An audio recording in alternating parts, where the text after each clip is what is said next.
ئێرە ئۆسلۆیە، ئێرە مەملەکەتی بەفر و مرۆڤە قژزەردەکانە، ئێرە دواخاڵی باکووری گۆی زەویە لە کیشوەری ئەوروپاوە. ساڵانێکە وڵاتە بەهۆی بوونی کەسایەتێکی کوردەوە جێسەرنجی میدیا کوردی و ئەوروپیەکانە. نەجمەدین فەرەج ئەحمەدی ناسراو بە مەلاکرێکار ساڵی 1954 لە شاری سلێمانی لەدایک بووە. ژیانی سیاسی و کۆمەڵایەتی کرێکار بە چەندین هەڵبەز و دابەزی جێسەرنجدا تێپەڕیوە. ناوبراو لە سەرەتای هەفتاکانی سەدەی ڕابردوودا دەچێتە شاخ و دەبێتە پێشمەرگەی پارتی دیموکراتی کوردستان و یەکێک لە جەنگاوەرە لاو بە جۆش و خڕۆشەکانی شۆڕشی ئەیلوول. کرێکار لەم قۆناغی ژیانیدا بەوە دەناسرێتەوە کە لە تەمەنی 17 ساڵیدا مەشقی لەسەر چەندین جۆرە چەک کردووە. هەر لەم تەمەنەدا کرێکار فڕۆکەیەکی عێراقی دەخاتە خوارەوە و سەری فڕۆکەوانەکە دەگرێت بە دەستەوە و لە پارچەکانی فڕۆکەکەش شەکرشکێنێک بۆ دایکی دروست دەکات و بە دیاری بۆی دەنێرێتەوە بۆ سلێمانی. لە دوای شکستی شۆڕشی ئەیلوول کرێکار دەگەڕێتەوە سلێمانی، پاشان لە فەرمانگەی ئەمیندارەتی گشتی کاروباری کۆمەڵایەتی لە شاری هەولێردا دەمەزرێت و ڕوو لەو شارە دەکات و ماوەی 3 ساڵ تێیدا دەمێنێتەوە. هاوشانی کاری فەرمانبەری کرێکار لە خوێندنگەی شەوان درێژە بە خوێندن دەدات. دوای تەواوکردنی قۆناغی ئامادەیی لە سەر خواستی خۆی دەچێتە بەشی عەرەبی کۆلیژی زمانی زانکۆی سلێمانی و بە پلەی دووەم ئەو کۆلێژە تەواو دەکات. ساڵی 1983 کرێکار هاوشانی عەلی باپیری هاوڕێی ڕوو لە وڵاتی ئێران دەکات و لەوێ سەلاحەدین محەممەد بەهائەدینی ئەمینداری ئێستای یەکگرتووی ئیسلامی دەبینێت. دوای 3 مانگ کرێکار لەگەڵەمەی دووەمیدا هەوڵی دروستکردنی ڕێکخستنێکی سیاسی سەربازی ئیخوانی دەدات، بەڵام لەم کارەدا سەرکەوتوو نابن. پاش ئەمە کرێکار دەبێتە پێشنوێژ و وتارخوێنی مزگەوتی ناوکەمپی هاوارە عێراقیەکان لە شاری کەرەج. لە وتارێکیدا لەو مزگەوتە کرێکار ئاماژە بەوە دەدات کە گەر بێت و ئیمام خومەینی بێتە ئەم مزگەوتە و پێشنوێژی بکات، ئەوە دەبێت لە دوایەوە نوێژ نەکرێت چونکە ئەو نوێژە بەتاڵە. ئەم ڕستەیە دەبێتە هۆی مەترسی لەسەر کرێکار، بۆیە بە ناچاری ئەو کەمپە جێ دەهێڵێت و بە نازنامەیەکی ساختەوە دەگەڕێتەوە شاری سلێمانی و ژیانی هاوسەرگیری لەگەڵ ئافرەتێکدا پێک دێنێت کە پێشتر لە قۆناغی زانکۆدا ناسیوێتی و ئافرەتێکی شیوعی بووە، بەڵام دوای گفتوگۆی زۆری کرێکار لەگەڵیدا بیر و ڕای گۆڕاوە و بووەتە ئیسلامی. پاش پرۆسەی هاوسەرگیری کرێکار و هاوسەرەکەی بە نهێنی دەچنەوە ئێران و لەوێوە بۆ بلوچستان و پاشان دەچنە ناوخاکی پاکستان. لێرەوە کرێکار بۆ یەکەم جار دەچێتە زیندان پاش ئەوەی گومانی لێ دەکەن کەسێکی فەڵەستینی بێت.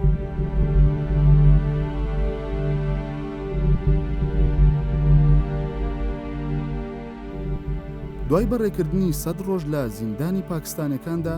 کرێکار ئازاد دەگرێت و لەگەڵ هاوسەرەکەی دەچێتە شاری کاراچی پاکستان. هەر لەم شارە کرێکار چەندین کەسایەتی دیار دەناسێت، لەوانە عەبدوڵڵا عەزام، قەلبەدین حکمەتیار، بورهانەدین ڕەبانی و چەندین کەسایەتی تر.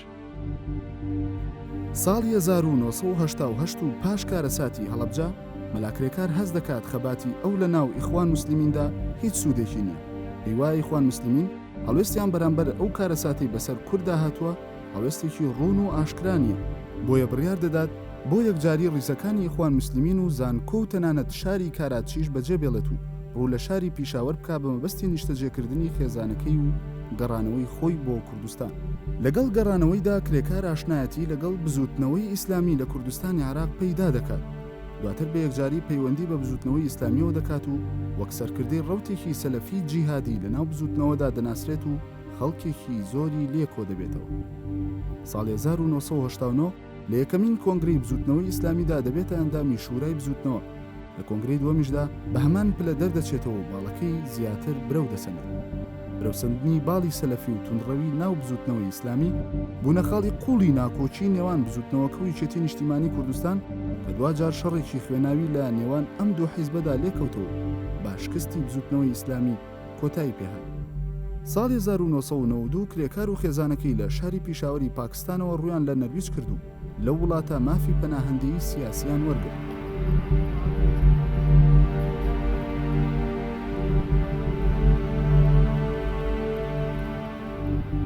لە کۆتایی نەوەدەکانی سەدەی ڕابردوودا تا دەهات ناکۆکی زیاتر دەکەوتە نێو سێباڵەکەی بزوتنەوەی ئیسلامیەوە، یەکێکیان بە باڵی شێخ عەلی عەبدولعەزیز و یەکێکیشیان بە باڵی مەلاکرێکار و سێمیشیان بە باڵی عەلی باپیر ناسرا بوو. تا کار گەیشتە ئەوەی ئەو سێباڵە لە سەرەتای ساڵەکانی 2000دا لێک جیابوون و باڵێکیان کە زۆر نزیک بوو لە مەلاکرێکارەوە ناویان لە خۆیان نا جوندول ئیسلام و باڵەکەی علی باپیریش ناویان لە خۆیان نا کۆمەڵی ئیسلامی. هەر لە سەرەتای جیابوونەوەیانەوە جوندول ئیسلام لەگەڵ یەکێتی نیشتیمانی کوردستان کەوتنە شەڕێکی قورسەوە. لەم سەروبەندەدا داوا لە مەلاکرێکار کرا کە ڕەوتێکی تایبەتی هەبوو خۆی ببووە ئەمیریان ببێتە ناوبژیوان لەو شەڕەدا. سەرنجام ناوبژیوانیەکە یەکگرتنی جوندول ئیسلام و باڵەکەی مەلاکرێکاری لێکەوتەوە، ناویان لە خۆیان نا ئەنسارول ئیسلام، کە دواتر ئەوانیش لەگەڵ یەکێتی نیشتیمانی کوردستاندا با شەڕێکی قورسدا تێپەڕی تا ساڵی 2003 و لە سەروبەندی پرۆسەی ئازادی عێراقدا درانە بەرم و شەکی ئەمریکی و لە ناوچەکانی هەورامان دەرکرا. ڕۆژی 6 نۆی 2002 لە کاتێکدا کرێکار چەند ڕۆژێکی کەم بوو لە هۆڵنداوە ڕووی لە ئێران کردبوو تا لەو ڕێگەیەوە بگەڕێتەوە کوردستان، لە وڵاتە دەست بەسەر کرا و ڕەوانەی هۆڵندا کرایەوە. لە هۆڵنداش کرێکار بە هەمان شێوە بۆ ماوەی 4 مانگ دەست بەسەر کرا و لەو ماوەیەدا چەندین جار لەلایەن دەستگا هەواڵگرەکانەوە لێکۆڵینەوەی لەگەڵدا کرا. چەندین تۆمەتخرانە پاڵ کرێکار کە دیارترین و سەرنجڕاکێشترینیان ئەو تۆمەتە بوو کە ئوردن خستبووە پاڵی، دوای بڕێک مادەی بێهۆشکەری بردوۆتە ئەو وڵاتە و بازرگانی پێوە کردووە. دوای 4 مانگ دەست بەسەری لە هۆڵندا کرێکار ڕەوانی نەرویج کرایەوە، بەڵام لە ڕۆژی 20 2023ەوە کرێکار لە نەرویج پاسپۆرت و مافیمانەوە و پەناهەندەی لێ سندراوەتەوە. ئێستا لەو وڵاتە هیچ مافێکی نییە و بەردەوام هەڕەشەی دیپۆرتکردنەوەی بۆ عێراق لەسرە. گەرچی زۆربەی خەڵک کرێکار وەک بانخوازێکی ئیسلامی توندڕەو دەناسن، بەڵام ئەو دوو دیوانی شاری چاپکراوی هەیە بە ناوەکانی ژانی لەدایک بوون و ئازاریمانەوە. کرێکار دەڵێ ئیخوان موسلیمین فێری بنەمایەکیان کردم کە ئێستاش لە سەری دەڕۆم، ویژەوەیە لە هەموو شتێک زانستێک وەرگرە، لە هەموو زانستێک شتێک بزانە، لە زانستێکیش هەموو شتێک بزانە. بە گوتەی خۆشی کرێکار تا ئێستا زیاتر لە 5,000 کتێبی لە هەموو بوارە جیاجەکانی معریفەدا خوێندوتەوە. کامێرای NRT لە ئۆسلۆ ڕووی لە ماڵی کرێکار کردو بە پێچەوانی کەش و هەوای ساردی ئەو شارەوە بە گەرمی لەلایەن ناوبراوە پێشوازی کرا.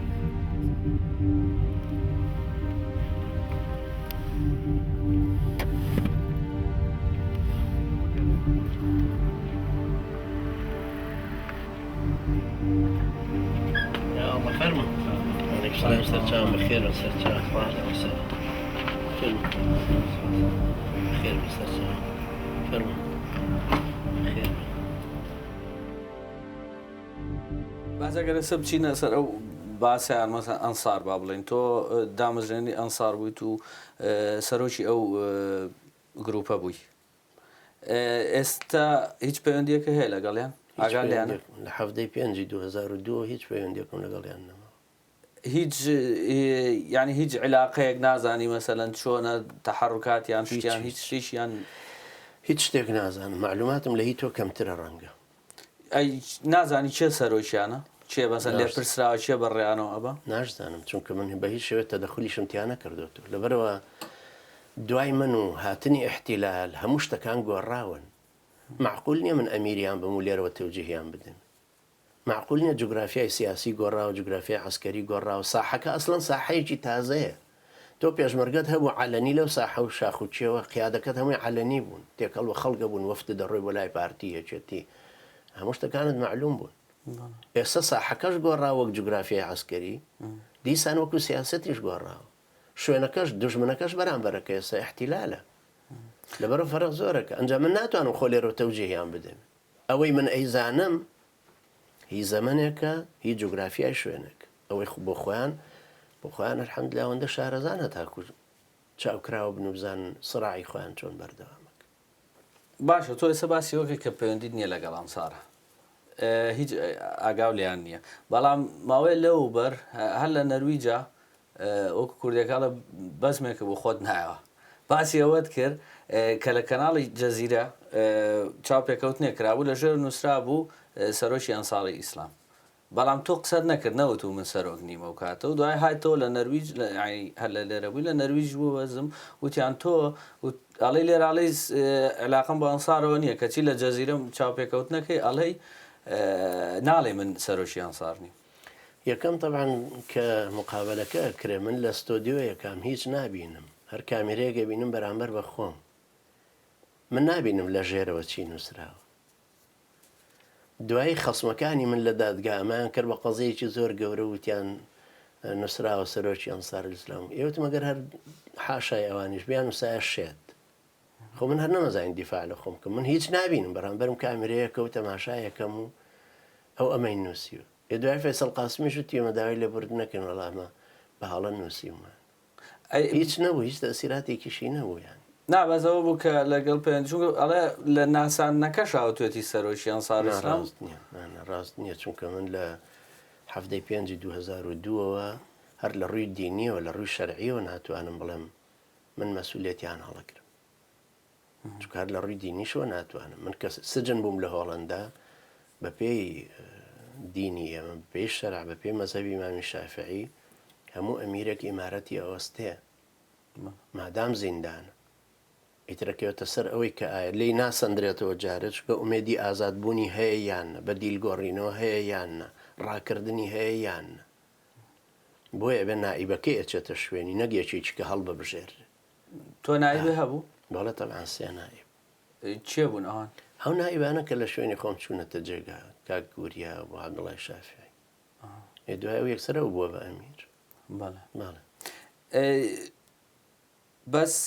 ئەگەر بچینە سەر تەوەرەیەکی کە تەوەرەی لەسەر کوردستان و کشانەوەی هێزەکانی ئەمریکا لە عێراق ڕۆشنبیرێکی کورد وتی گەر هێزەکانی ئەمریکا کشانەوە ئەوە چاوەڕێ بە ئەنسار ئیسلام لەودی و ئێرانەوە ئەگەڕێنەوە بەرەو کوردستان تۆ تا چەند لەگەڵ ئەم ڕایەی من یەکەم لە باوەڕمانە لەو دی و ئێرانەوە بێنەوە جاخۆ ئەنسار لەو دی و ئێران نینە تا مەشقیان پێ بکرێ و خەڵک بێتەوە ئەم دی و جارەوە خوێنەوەیکی زۆر نەعادیلانەیە زۆر نەخوێنەوارانەیە جارێ چونکە ئەنسار زۆر ئوسوولین زۆر سەلەفین زۆر دژی ئێرانیش ئەنسار بە هیچ شێوەیەک هیچ جۆرە پەیوەندیەکیان لە ڕۆژی دروستبوونیانەوە لەگەڵ ئێرانە نەبوو نییە لەبەرەوە جارێمە زۆر نەخوێنەوارانێ ئەمە تێکەڵکردنی ئەوراقەکانە بە عەمدەن بۆی بڵێ ئێران کێشەکانمان بۆ دروستەکە ئێران ئێستا حکومەکە لە سلەیمانی ئێستا ئاغای حورمەتی پێشتر فەرهادی پێشتر پەناهی حکومەکەن لە سلەیمانی بەهۆی ئێمەوە ئێران نایە بەهۆی ئەنساریشەوە نایە بەهۆی خەتی ئوسوولی ئیسلامیەوە ئێران نایەتە ئەم دیو بالعکس ئێران زۆر لەم خەتە ئوسوولیەژە ترسێت کە ئیمتیداداتی لەو دیو ئەگەر ئەنسار بێتەوە لە خوارەوە دێتەوە لە مووسڵەوە دێتەوە لە کەرکووکەوە دێتەوە لە حەمرینەوە دێتەوە کە معسکراتی خۆی لەوێ هەیە لەبەرەوە ئێستا هی ئەوە نییە بڵێ وەڵا لە ئێرانەوە دابەزێ بۆ پازار و تدریبی پێکراوە دێتەوە ئێرە دێتەوە مافی خۆی داوا کاتەوە لە پارتیوێکی مافی 2000 شەهیدی خۆمان کە هەمانە ئەو مافانەمان لە قورجی پارتیوێکێتیا پێویستە دەربێنینە دەر ئەمریکا گەڕایەوە دێتەوە ئەمریکا بگەڕێتەوە نەگەڕێتەوە سیاسەتی ئەوانەی زانن مەوسمی ئەنسارە گەڕێتەوە نازانم چونکە ناڵم علاقی بۆوانەوە بەڵام گومانم لەوە نییە جارە ئەمریکا ئایا ئەکشێتەوە ئایا ڕاستە ئەمە ئەو هەموو کۆمپانیا ئەمنیە 120,000 کۆمپانیا ئەمنی 120,000 چەکداری لەوێ خۆ بۆ نیە بڵە 50,000 جوندیمانەمێنێەوە هیچی تر یعنی 170,000 کەس هەر لەوێ هەیە یەخۆ رووسیا سۆڤێت کە هاتە ئەفغانستان و 180,000 جوندی هێنا کەوا بۆ احتیلال هەر احتیلالە وڵاتێکی مخابراتیانە حکومێکە بەو هەموو دەستگایانەی کە دای مەزراند بەو هەموو ڕێکەوتنانی کە هەیەی یەکەم جارە ناڕاتە دەرەوە هەتاوەکو بە زۆر نەیکەیتە دەرەوە ئەو کەسانی کە بە زۆرێکەنە دەرەوە دوای خۆیان ساحەب قەرارە بنەوە ئەما لەوەی کە دوای ئەوەی کە ظاهیرەن ئەمریکا کشایەوە دواوە ئەنسار دێتەوە و لە کوردستان و دروست ببنەوە جا با دروست ببنەوە ئەو خەڵکە بۆچی تۆقیوە ئەی بۆچی لە زمانی کیمیاوی هەموو پێشمەرگە جوانانەمان کردو بە گەروی دوژمنە ئەی بۆچی ئەمە مافی ئەم 2000 شەهیدی خۆمانێ سەوەر نەگرینەوە لە شوێنی ئەوە جەلادانی دڵڕەقی یەکێکی وەکو کاک 10 ساڵ و 11 مانگە لە زیندانی بەبێ مەحامی بەبێ مواجهە بەبێ تۆمەتبارکردن 10 ساڵ و 11 مانگ ئەی حەق نییە دەستکەینەوە بە چای حەق نییە هەڵی تەچێنی بە خۆی و زیندانەکانیەوە با حەقە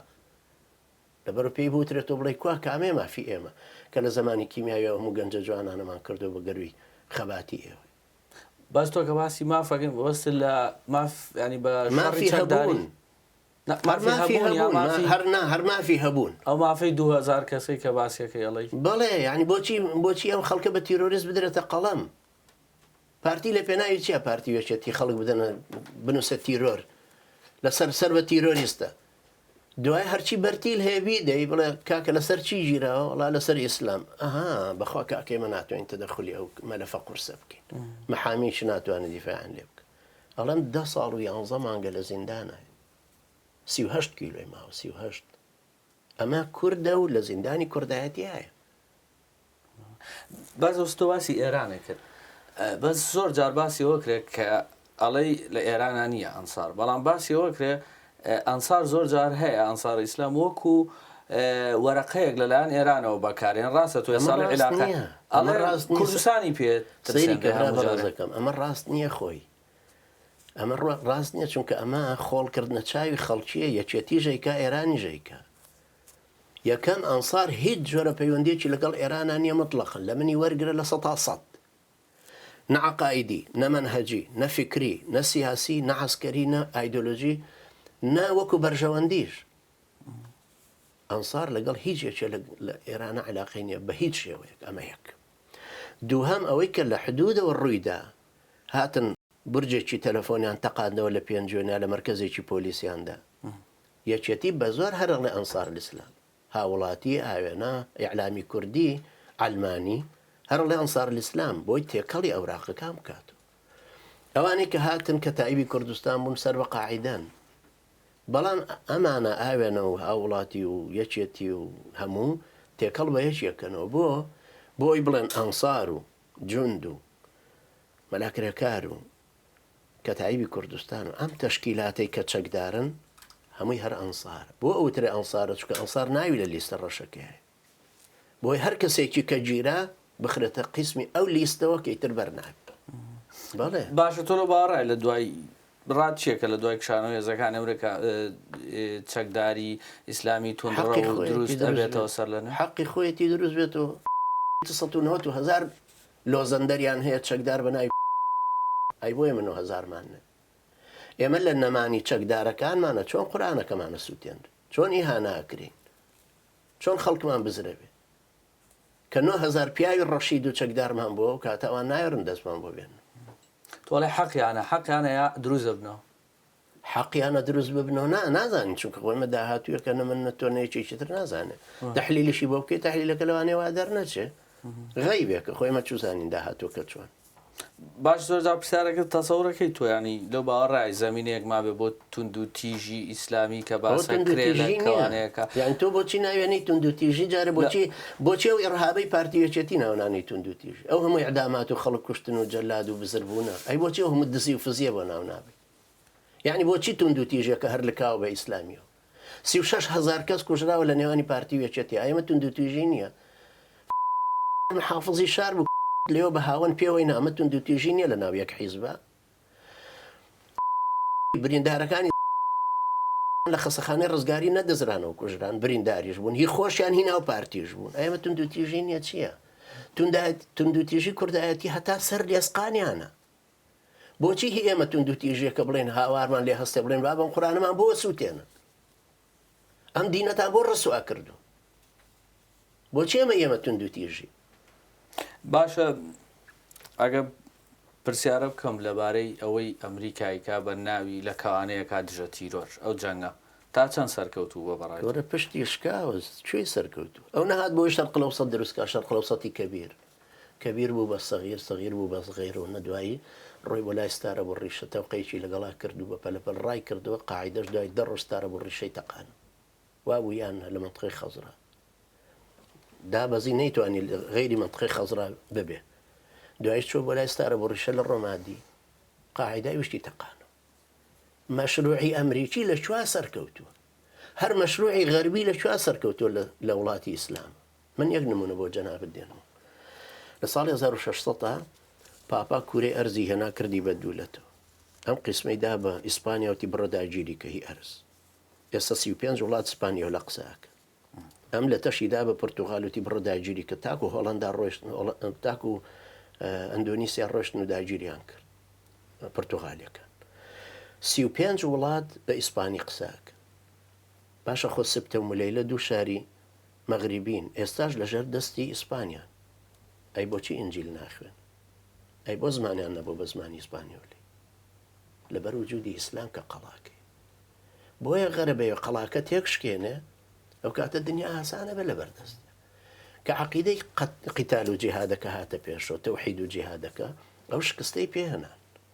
تۆ ئەگەر لە هەیبەت و هەیلەمانی ئەمریکا بوو کە هاتە ناوە چۆن بە غرور و عوجب و تەکەبورەوە هات وان دانابوو وەکو پولی دۆمینا کە سەدام ڕووخاوانی کەژێک بە دوای یەکە ڕوخێنن عێراقیان لێ کرد بە قڕوچەڵپا هەر مەسەلەسە سونیەکە هەر مەسەلەسە سونیەکە بە تەنیا بۆ خۆی مەشروعەکەی فەشەل پێ باس باشە ئەگەر واز لەوەی ئەمریکاوانە بەڵام ئەمریکا باش نەبوو سەدامی ڕووخان تۆش دژی سەدام باش بوو کە ڕووخە بەس بۆچی ئەمریکا بی ڕوخێن خۆ ئەمریکاش نەیە هێش بڕوخێ 11 محافظەی جنوبی هەمووی کەوتە بەردەستی مەجلس ئەعلا هەر سەدام نەیهێش بڕوخێ هەر غەرب نەیهێش بڕوخێ ئەو زەمانەی 37 گەنجی جوانی ئێمە لە سلێمانی ئەعدام کران لە ساڵی 1970 ڕامسفیلد هات تەوقەی لەگەڵ سەدام حوسێن کرد ئەو زەمانە بۆچی پیاوی خۆیان بوو لەبەربەری شۆڕشی ئێرانی بۆ گرتبوو ئێستا زەین العابدین هەر ئاینان شدێکی نییە لەو کلێنەکسانی غەرب بەکارێنەوە هەتا لە سەر حکم بوو هەموو کۆمپانیا مفلیسەکانی خۆیان نەبردبوو لە تونسا ئیشکە ئەو وڵاتە نەبوو بوو بە شوێنی داوێن پیسی بە ناوی سیاحەوە چاوپۆشیان لەو هەموو دیکتاتۆریە نەکرد کە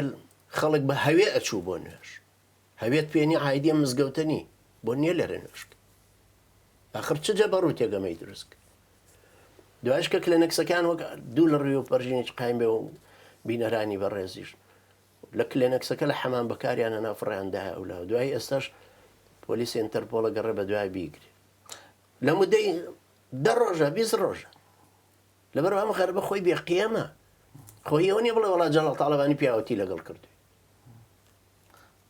باشە تۆ باسی بەڕای تۆ ینی ئەمریکا هیچ سەرکەوتونە بۆ لە عێراقا هیچ سەیریکە یەکەم ئەمریکا وڵاتێکی حەزاریە بە حسابی خۆی بینە قەوسەین یعنی جارێ حەزارەتەکەی هیچ جۆرە فکرێکی لەناو فکری خەڵکا بڵاو نەبووت چاو لە کورد نەبێت کورد بە هەموو مۆسیقای هەڵەپەڕێ کورد لە بێمەبدەئیە هی کوردایەتی دوای هەموو زڕناگەکە وەرە بۆم بێنە بزانم مەشروعێکی ئەمریکی لە ناو شیعە بڵاو بوو بێت یا لە ناو عەرەبی سونیا بڵاو بوو بێت هیچ نییە وەک فکر وەک دیموکراسی وەکو فکری لیبرالی وەکو اقتصادی سەرمایهداری وەکو سیستمی دیموکراسی وەکو قیەمی مافی مرۆڤ چی هاتۆتە پێش وەکو دادگای سەربەخۆ وەکو شەفافیەتی حکم وەکو ئیعلامێکی سەربەخۆ چی هاتۆتە پێش خوێن بەحرێکی خوێن دروست بۆ 8 ملیۆن هەتی و 2 ملیۆن بێوەژن چی دروست بوو سەیری کە برا بەڕێزەکەمە بێتەوە ئێمە جیاوازێکی زۆر جەوهەری بکەین لە نێوانی ئیستعماری ئینگلیزی و ئیستعماری ئەمریکی ئیستعماری ئینگلیزی ئێستا خزمەتێک کە بە کوردی کردو لە پارتی وێچەتی زۆرتری کرد سەدی دوکان و سەدی دەربەنی خان دروستکردنی مەشروعی شار ئینگلیز کە هاتە وڵاتی ئێمە و بەلەدەیدانا جادەکان کۆڵانەکان هەمووی ڕێخستە تەسجیلی عامەی دانا و ناونووسی خەڵکەکە سیستمی دەوڵەتێکی هەنایە وڵاتی ئێمە ئەمریکا لەوەتای هاتووەم کوردایەتە لە خزمەتی هاتی بە دەوریانە هەڵەپەڕێ پێم ناڵێ چ مەشروعیشیانە ناوتە پێشەوە باس کە باسی تونند و تیژی کە ئەکرێت تەقینەوە ئەو شتانەی لە عێراق ڕوویا بەسەن تۆ بۆ ئەڵی هیچ سەرکەوتو نەبوو مەسەن لە عێراق ئێستا سێریکەی 2010 بە لە چاو ئەو حەو ساڵی پێشترە تونند و تیژی زۆر کەم بۆ تەقین ئەوە هیچی ئەمریکانی ئەی چی ئەوە یەکەم جێژ مەجلسی عەلا گرتوێتی منەظەمەی بەدر عامیری گرتوێتی مخابراتی ناو وڵاتەکە خۆی نوری المالکی و حیزبی دا و جەماعەتی مقتەدا سەدر گرتوویە تەقسیم بەندیەک لە نێوانی ئەمانەیە هەموو کراوە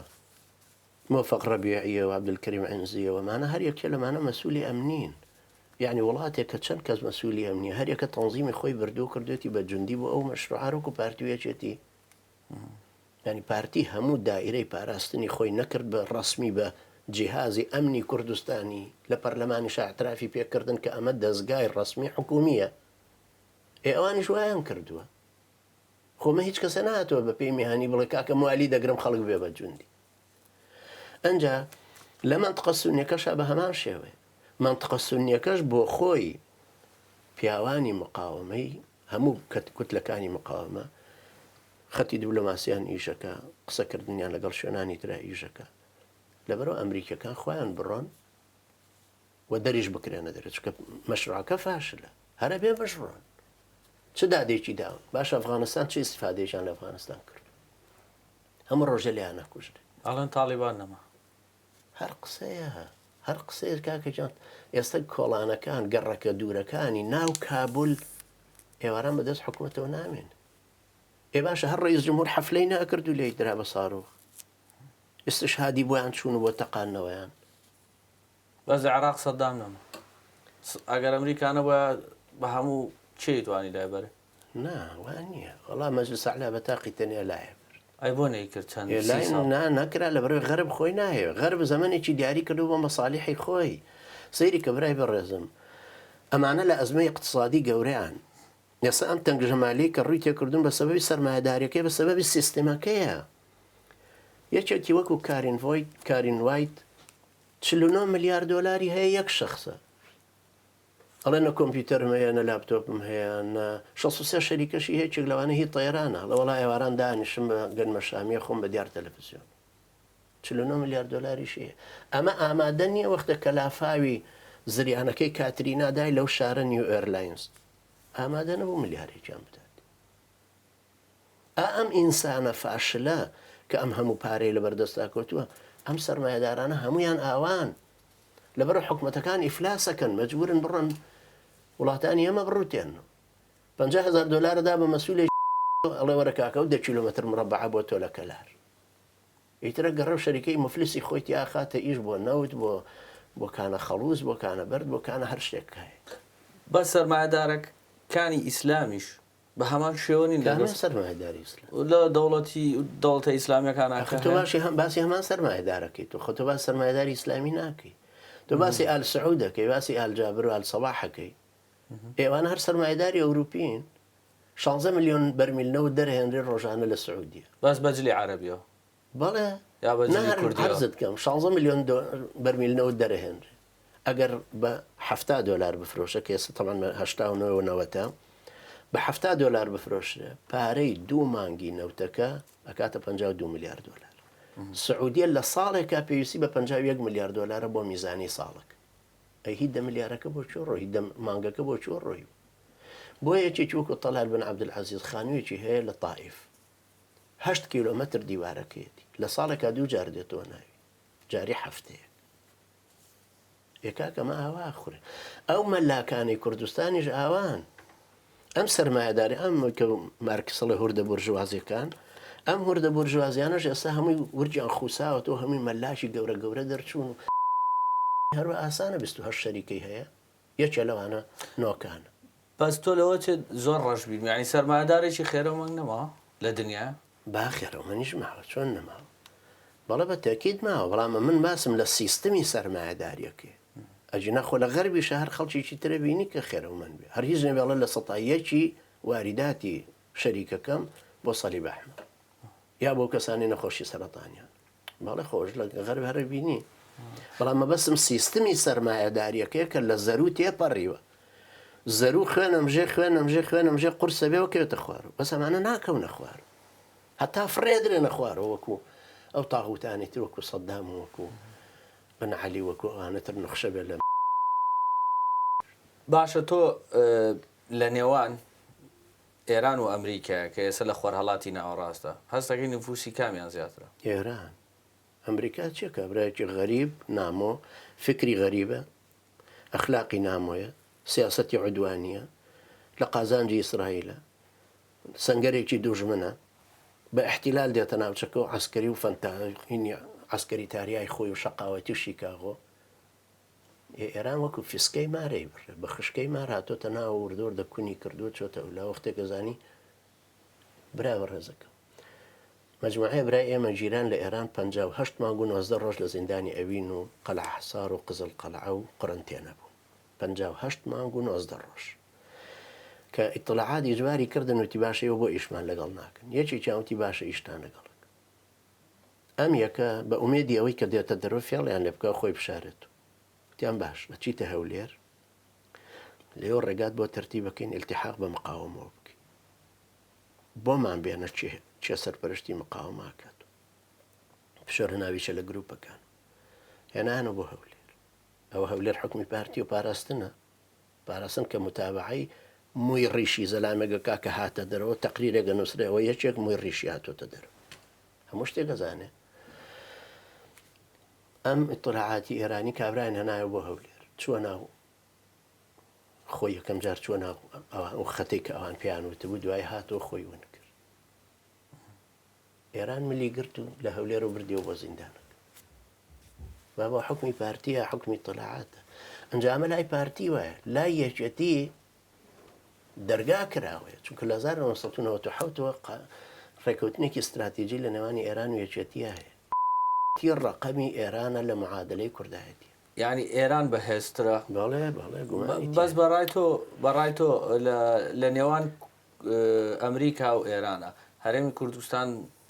زیاتری نانە پلیشاوەتە مەسلەیەکی عەرەبیە لەگەر دوو فیل شەڕیان بوو هەر جاپانە بێت خۆی سەر ئێمە پان بووینەت و شەڕی چاڵدێرانە بە شێوەیەکی تر کە 1514 شەڕی چاڵدێران لە نێوانی عوسمانی و سەفەویەکانە بوو هەر کورد زەرەریک ئەمریکا دووبارە بۆ بەڵێ هەرێکە گەڕایە و جەبهەی خۆی و دەوڵەتی خۆی و تەسمیماتی خۆی و بەقوتبوونەوەی خۆی لەو بەیناوەی پلیشایەوە جیایەکە بوو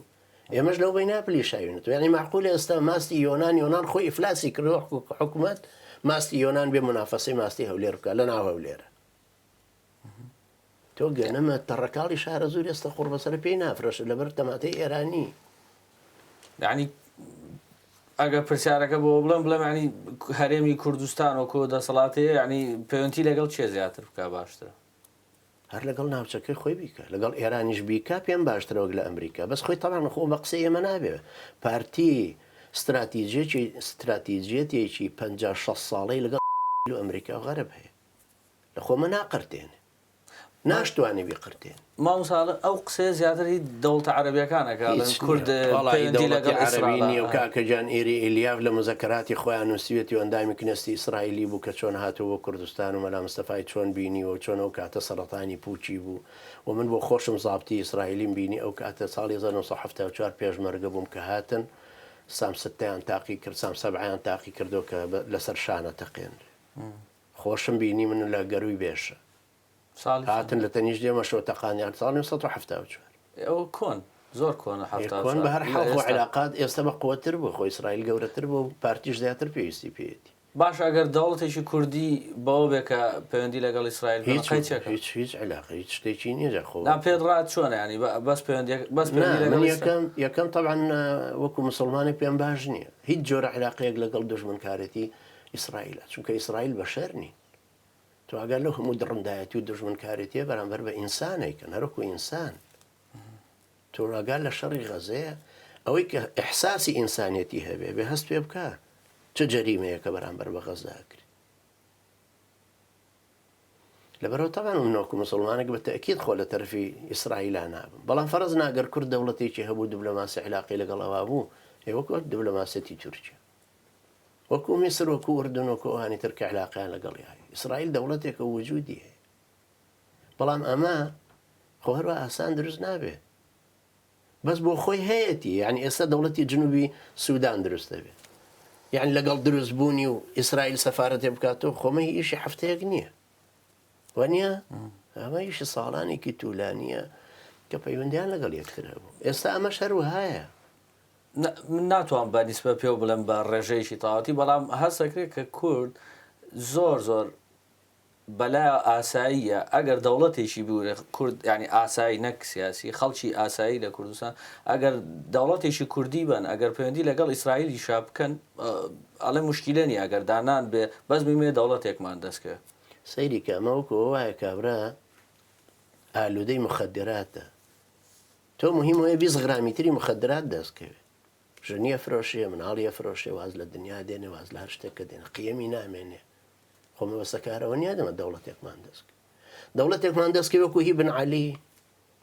دەوڵەتێکمان دەستکە وەکوی قەزافی حوتە وڵاتی نەودبی و لەژێر خێمەیە بژی ئەو هەموو نەخوێنەوارە دەوڵەتێکمان دەستکە و ئال سعود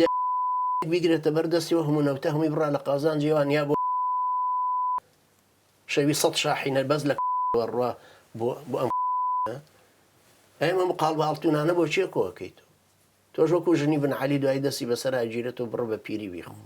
ئەتوانی بێخۆی لەبەر ئێمە ئەبێ واعیتر بین ئەقڵمان زیاتر پێ بشکێ ئێمە ئێستا تەبەن هەرچەنە قسە لەسەر شتێکی خەیاڵیەکەین کە دەوڵەتە چونکە ئەمانە فاشل بوون لە دروستکردنی ئیدارەیەکی کوردی ئیدارە یەک ئیدارەی هەتا ئێستا دروست ناکە چکە ئیستعدادیان لەبەر ڕۆحی ململانێ لە ناخیانە وەکو ڕۆحی ململانێ شاخە ئەمانە نهاتوونەتەوە شارڕاستە بۆ این باخیان لە مل کردووە بەس ئەمانە هەر ناو شاخن چونکە باوەڕیان بەو ململانەیە هەر بە بیدەم بە حرزە باشە جەنرال ڕایمۆن ئۆدێرنۆ فەرماندەی هێزەکانی ئەمریکا لە عێراق پێی وایە کێشەی نێوان کورد و عەرەب مەترسیدارترین کێشەیە لە بەردەم ئایندی عێراقدا بە تایبەتی لە ناوچە دابڕاوەکان و ڕای تۆیان چیە هیچ نییە هەر قسەیەکە بەڵێ خۆی تەڵعەن وایە لە بەرەوەی شوێنەکە شوێنی ئاگرینی قەومیە بەڵام خۆ مەزهەبیش هەر وایە فەرقی چیە ئێستا هەر لەو شوێنە دابڕاوانەیە ئێستا لە شوێنێکی وەکو داقوق و ئەو ناوچانەیە شیعە و سونی تەسیراتی کەمە تەسیراتی کەم نییە تۆ وەختێ لە مەرقەدێکی شیعەکان لە داق و قاشتێکی لێ هات مقتەدا سەدر جێشێکی نەنار بۆ لەسەرکردنەوەی فەرقی چییە؟ هەموو شوێنێک شتێکی سڕاعی لێ خۆ لە کوردستانە کەسی لێ نیە شیعە و سونی و کورد و عەرەبەوەن ئەو سڕاع خوێناویانە بۆچی ڕۆدا لە کورد چکە نفوزە علاقەی هەیە بەسەر هەبوونی نفوزەوە لەبەر ڕۆحی سڕاع ئەسڵەن لە ئینسانە شتێکی سروشتیە لەبەر ژیان بۆ خۆی سڕاعە چۆن مارکسە لە سڕاعی اقتصادی و هانتینگتۆنە لە سڕاعی حەزاری و داروینە لە سڕاعی هێزە و لەبەر ژیان بۆ خۆی سڕاعە بەڵامیتر هەرێکەمان بە ئەفکارێکی تر پێناسەیەکەین ئەو ململانێ ئەو ڕۆحی ململانێ یانە بێ قەناعەتکەین بەوەی کە تۆش وجودت هەیە وەکو من سنووری من کۆتایی دێ کە سنووری تۆ دەست پێک و قەناعەتیش بکەم بەوەی کە تۆ هەبوونت هەبوونی خۆتە هیچ شتێ مڵکی منی پێوەی نییە من بێ جبارت کەم لەبەر ئەم کتێبە بخوێنیت یا ئەم دینە وەربگری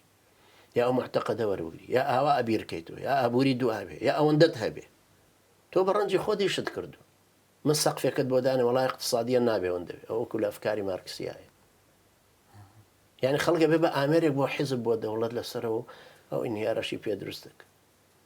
دوایش وەختە گەزانی حیزب لەسەرەوە بڕیارە داڵێ سوقی حڕ باشترە وەک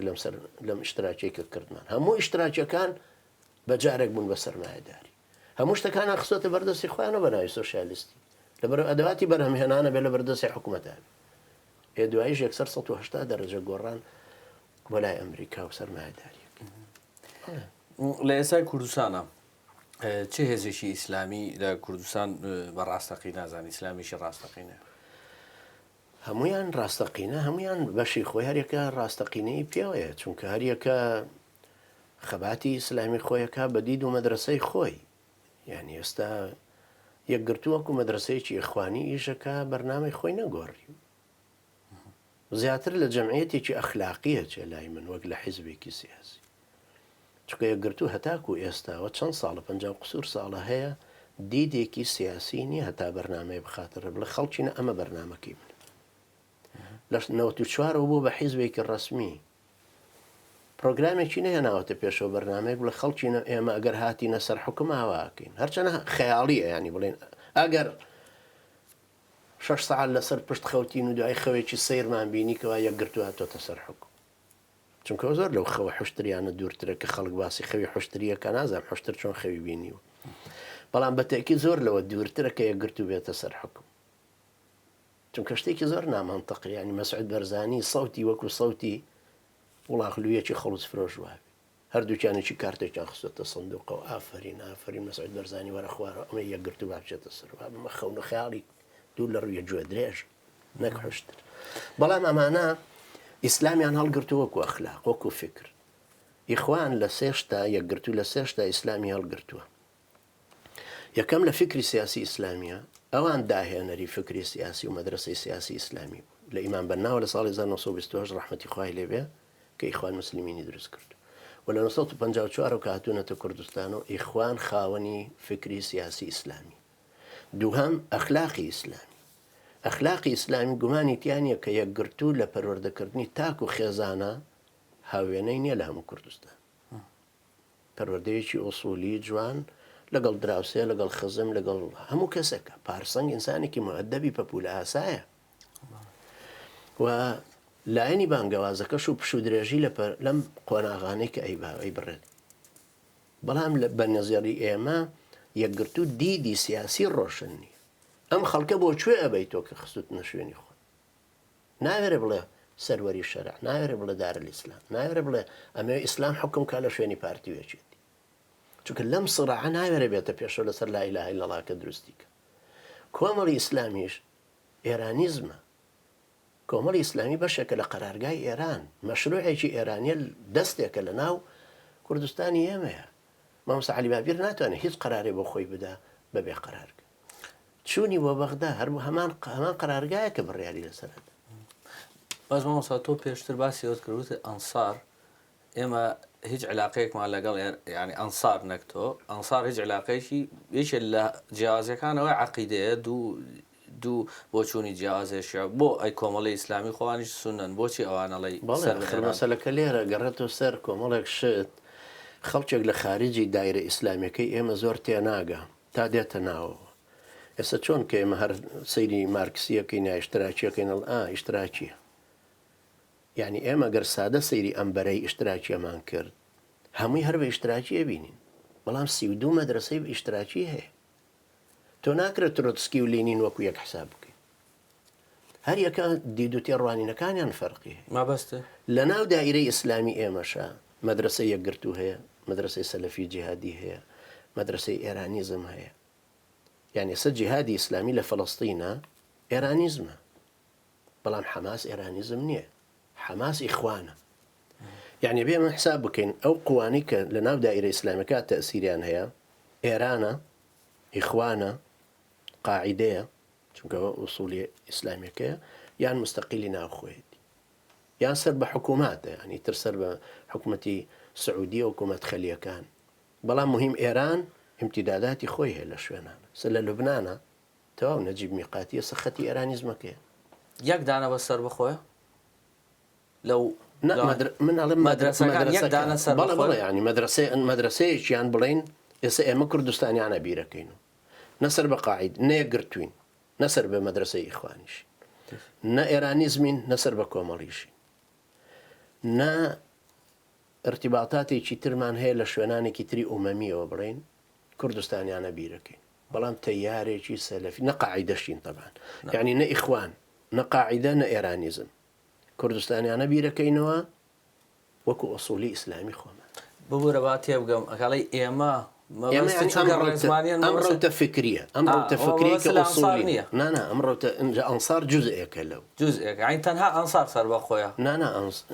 بەڵێ طبعا قەناعەتم وایە ئەنسار سەر بەخۆی لە 100 من ئەوەی کە قسە ئەەکەم لەسەری ئەنسارەکەی کۆناڵێ بەڵێ طبعا ئەنساری ئێستەمە کە معلوماتم لەسەری نییە ناتوانم هیچ کاتۆ هێزە ئیسلامیەکانی کە ئەبەستیتەوە ئەوانی کە سەر بەخۆنین بەس تۆ سەر بەخۆی ناتوانم بڵێم بەس من ئەڵێ ئەم ئەو کەسێک کە لە خارجی ئێمە سەیرەکە ئەڵێم هەموو گروپ و خەت و جیاوازیانە چیە ئێمە شەر بە کوردایەتی واڵێنەوە یعنی باشە کابرای ناو یەکێتی بۆچی تەحملی نەوشیرۆ مستەفای نەکرد خۆهار نەوشیرۆ مستەفا لێ نزیکترە وەک لە قادر عەزیز ئەوە دوایی نێسەر بەزەمە لەسەر ئەمە قسە بکەم مەبەست لەوەیە ئەو هێزە ئیسلامیانی کە ئێستا کۆمەڵ مەسەن تۆ لە ڕۆژنامەی سڤیلە ئەڵێ کۆمەڵی ئیسلامی پاسدارە یەکگرتوش دڵۆپەخوێنێکی بە خەباتی کورد نەڕۆشتووە لە پاڵتاک شۆ زۆر جار ئەگەر بڵین ڕێک بەو ڕستەیە تۆ ئەو هێزە ئیسلامیانە هەموو یەکسانەکەی بە سفر تۆ بەس خۆت بەڕاست نانە طبعا وان نییە چکە سەیری کە ئێمە گەر هات و ئەوە طبعا جارێ ئەو سێشتم بۆ یەکگرتووکەوت باسم کردوتەوە ئەو سێشتە ئەوان دیدی فکری سیاسی کە هێناوێنێتە پێشەوە ئەوان ساحەبن ئەوان پێشەوەی ئەمە یعنی وجودی ئەوان وەکو مەدرسەیەکی فکری سیاسی هەر بووە و هەر تەسیراتی ئێستاش هەیە بەڵام من تەسەورم وایە یەکگرتو هی ئەوە نییە پێشڕەوێتی دیندارانی کورد بکە و شۆڕشێکیان پێ دروست چونکە یەکگرتو لە ناخیە ئەم جورئەتە نیە ئەم قەناعەتە نییە با بڵێم نەک جورئەت یعنی ئەو قەناعەتی بەوە نییە کە دژی پارتی وێچێتی ڕاوەستاوت قەناعەتی بەوە نییە کە ئەمانە بگۆڕێ قەناعەتی بەوە هەیە کە پشوو درێژانە خەڵکێک لەسەر لاحی ئەخلاقی پەروەردەکە و هەر وەختی کشکەوتیان نابێت جبە لە بەرکەن ئاو دامان تا خوارەوە ڕە باش قەیچێکە بلوس و تەنور هەر وەختی وتیشان بلوس و تەنورەش نابێت دە قەیچێک بیکەم لە مانتۆ